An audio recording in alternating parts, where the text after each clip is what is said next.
वल्लभ भवन में माननीय शिवराज सिंह जी चौहान की अध्यक्षता में संपन्न हुई, जिसमें अनेक महत्वपूर्ण निर्णय लिए गए।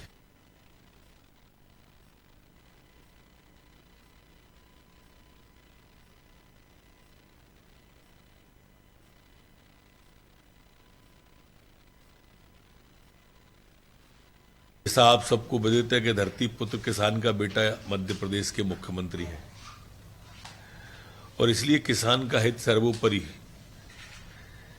आज की कैबिनेट में मध्य प्रदेश के किसान को उसकी फसल का वाजिब मूल्य मिले, उचित मूल्य मिले, बढ़कर मूल्य मिले और इसके लिए गेहूं के एक्सपोर्ट पर प्रेजेंटेशन भी हुआ और विस्तार से बातचीत भी हुई। वैरायटी तक पे बात हुई, मतलब इससे आप मुख्यमंत्री की गंभीरता का अंदाजा लगाएंगे कि सरवती क्या भाव जाएगा, लोकवन क्या भाव जाएगा, कठिया क्या भाव जाएगा। इन विषयों पर भी विस्तार से बात हुई और आज उन्होंने स्पष्ट रूप से सम्मानित विभागों के दोनों के मंत्रियों को भी स्पष्ट कहा है कि प्रतिदिन समीक्षा हो और किसान को बड़ा लाभ इसमें फसल में मिलना चाहिए। आज की जो बैठक थी उसमें किसानों से जुड़े अनेक और निर्णय भी हुए, जिसमें हमारे किसानों की जलावर्धन योजनाएं जो है, त्योंथर माइक्रो सिंचाई परियोजना की प्रशासकीय स्वीकृति आज कैबिनेट के द्वारा दी गई। इसमें 89.83 करोड़ रुपए की आज प्रशासकीय स्वीकृति कैबिनेट के द्वारा दी है, जिसकी सिंचाई क्षमता 7,600 हेक्टेयर रखी गई है और 52 गांवों को इसमें त्योथर के 52 गांवों को माइक्रो सिंचाई योजना का लाभ मिलेगा। इसी तरह से पांगरी मध्यम सिंचाई परियोजना की प्रशासकीय स्वीकृति आज कैबिनेट के द्वारा दी गई है। ये पांगरी मध्यम हौज सिंचाई परियोजना की लागत 145.10 करोड़ और सिंचाई क्षमता 4,400 हेक्टेयर रबी सिंचाई की अनुमति दी गई है। इस परियोजना में बुरहानपुर जिले के खकनार तहसील के 10 ग्रामों को भूमिगत पाइपलाइन से भी हौज की पद्धति से लाभ देने का तय किया है। रिहल्द सूक्ष्म सिंचाई परियोजना को भी आज की बैठक कैबिनेट के द्वारा मंजूरी दी गई है। ये रिहल्द सूक्ष्म सिंचाई परियोजना की लागत 672.25 करोड़ रुपए है और सिंचाई क्षमता इसकी 38,000 हेक्टेयर है रबी की सिंचाई के लिए और 113 गांवों में इससे सिंचाई सुविधा प्राप्त होगी। ये सब देख के आपको लगता भी होगा कि आज की कैबिनेट किसानों को समर्पित कैबिनेट है, धरती पुत्र को समर्पित हमारी कैबिनेट है। जैसा आप सबको विदित है कि मुख्यमंत्री जी द्वारा नौजवान को प्रोत्साहन के लिए, खिलाड़ियों को प्रोत्साहन के लिए जो हमारी कावेरी ढीमर जो हमारी बिटिया थी उसको 11 लाख रुपए पुरस्कार देने की घोषणा की गई थी। आज कैबिनेट के द्वारा वो 11 लाख रुपए की जो सीएम की घोषणा थी उसको आज स्वीकृत किया गया है और दिया गया है।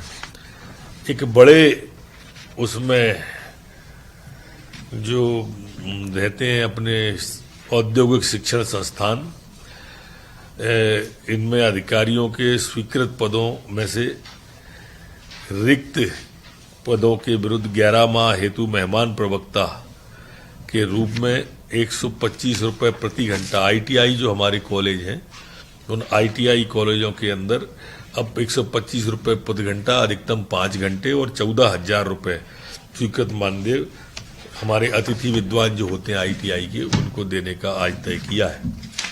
एक महत्वपूर्ण निर्णय में आज के में प्रदेश के में वर्तमान पटवारियों के कुल स्वीकृत पद 19,020 हैं, किंतु उपलब्ध पदों पर अब पुनर्नियुक्तियां किया जाना आवश्यक हो गया है।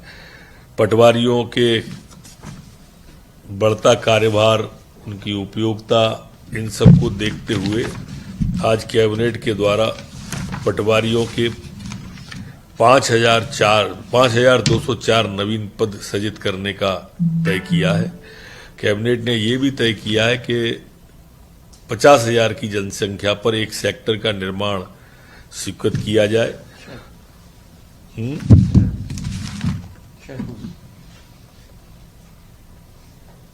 सेक्टर नगर सर्वेक्षक का पद स्वीकृत किया जाए। इस तरह के प्रस्ताव भी आज की कैबिनेट में आए हैं और इस तरह से इसको 3 साल के अंदर इन पटवारियों की भर्ती को किया जाए, पहले बड़े लॉट के रूप में इसे स्वीकृत किया जाए।